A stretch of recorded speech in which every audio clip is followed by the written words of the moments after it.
اسماعیل ہنیہ کون تھے؟ نوجوان بانی رکن سے سربراہ بننے کا سفر اس رپورٹ میں دیکھیے۔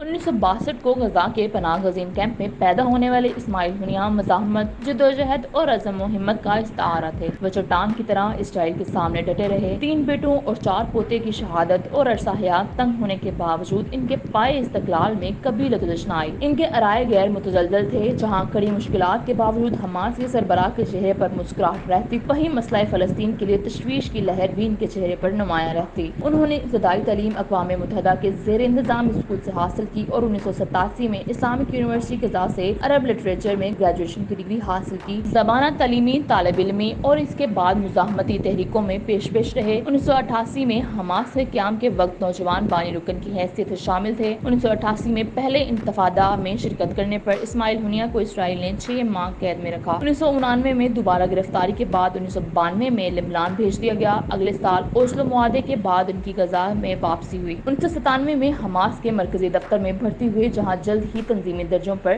ترقی کرتے گئے۔ 1997 میں وہ حماس کے روحانی رہنما شیخ احمد یاسین کے پرسنل سیکرٹری بنے۔ 2003 میں اسماعیل ہنیہ اسرائیل کے مزدائل حملے کی زد میں آئے لیکن خوش قسمتی سے زندہ بچ گئے۔ 2005 میں انہیں حماس کے تنظیمی انتخابات میں ممکنہ سربراہان کی فہرست میں شامل کیا گیا۔ 2006 میں فلسطین کے الیکشن میں حماس کی اکثریت کے بعد اسماعیل ہنیہ کو فلسطینی اتھارٹی کا وزیر اعظم مقرر کیا گیا۔ انہوں نے مارچ 2006 میں بطور فلسطینی وزیر اعظم عہدے کا حلف اٹھایا۔ حماس فتح اختلافات کے باعث یہ حکومت زیادہ دیر تک نہ چل سکی، لیکن غزہ میں حماس کی حکمرانی برقرار رہی۔ سابق فلسطینی وزیر اعظم نے اپنے دور حکومت میں سابق امریکی صدر بش کو مراسلہ لکھا، جس میں فلسطین کے معاملات سے متعلق براہ راست منتخب حکومت سے رابطہ کرنے اور فلسطین کو ریاست تسلیم کرنے کا مطالبہ کیا گیا۔ امریکہ نے مراسلے کو نظر انداز کرتے ہوئے اس پر چپ سادھ لی۔ 2007 میں حریف جماعت فاتح پارٹی کے ساتھ پرتشدد تنازع کے بعد فلسطینی صدر محمود عباس نے اسماعیل ہنیہ کو عہدے سے برطرف کر دیا تھا۔ اسماعیل ہنیہ